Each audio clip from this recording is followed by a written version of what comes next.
See, the word Vedanta comes from two words. Veda means knowledge, wisdom, and Anta means the end, the ultimate.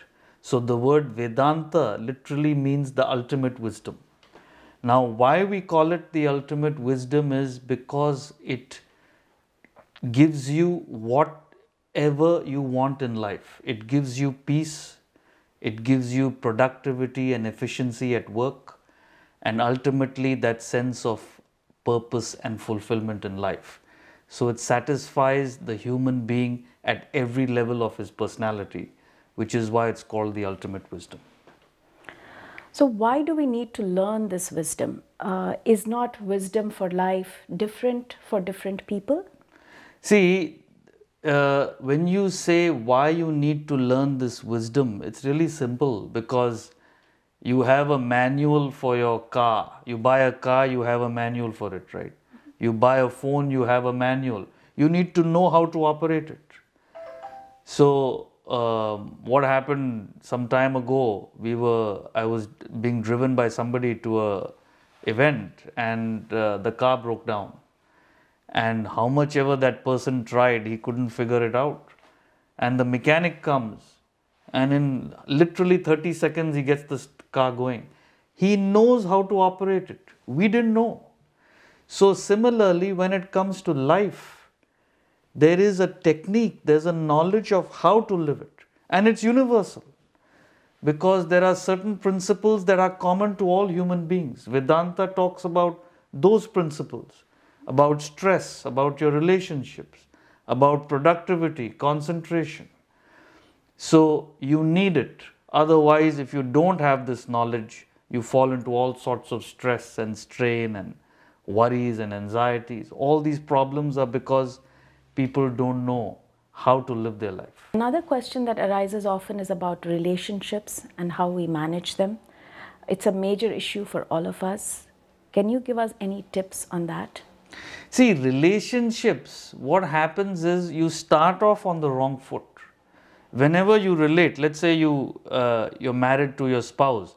Now the basis for that marriage is you believe that that person is the same as you. You don't understand that no two people are the same. So all the time there's a conflict. See, simple example, you like Indian food, your husband likes Chinese food. You can't say, why is that? That's it. You like golf, he likes tennis. You like the temperature 2 degrees warmer, he likes it 2 degrees colder. These are differences. Every person is different. No two people are the same. So the problem in the relationship is when you say, no, you act according to what I am telling you, and the other person says the same thing. This is the fight. This is the conflict. So relationships, if you want to succeed, if you want to have a harmonious relationship, the first thing is give them their space. Understand that they are different. Let them live their life. So coming to work and business, people seem very stressed out in this area as well. Can you tell us why this is so? See, in work or in business, the problem is, there are two problems. One is, which is actually the same problem in any field of life. One is you have lost control over your emotion. In other words, business is meant for what? To earn money, right? But if you lose control over that desire to earn wealth, it becomes greed. So if you ask me the problem is greed. So you'll see all these scams and frauds and bankruptcies, all these debt, loans, all this is because of greed. So it destroys the whole business environment. Everywhere in the world you find, right from governments down to students also. Loans after all greed.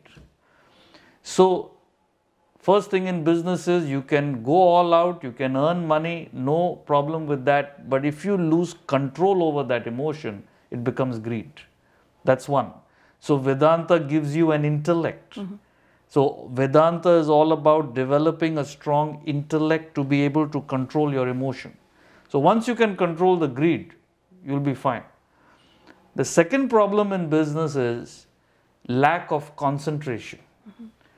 And if you cannot concentrate, you can't succeed, you can't produce. Right. So what happens is, if you don't have a strong intellect, like I was saying, what Vedanta talks about is developing a strong intellect to control your mind. Mind is emotions. Right. What happens is the mind starts wandering. So where does the mind go? It goes into worries of the past or into anxiety for the future. So when the mind is constantly in past worries or future anxieties, you can't concentrate, you can't produce. So greed is the problem, and lack of concentration is the second problem. So this gives you a lot of worries and anxieties. And once your mind is wandering, how can you can't be peaceful, you're stressed out all the time, and you can't produce. So if you have a strong intellect to keep the mind in the present, you are extremely efficient, productive, and you're peaceful. Yeah. So this is the solution for business.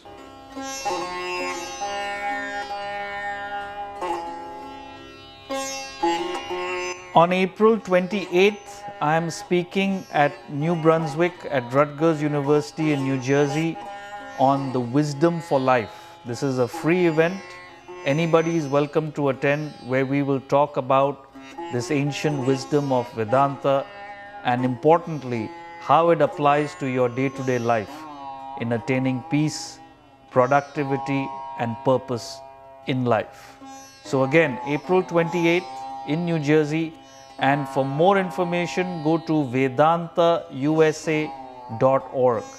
Again, that's vedantausa.org.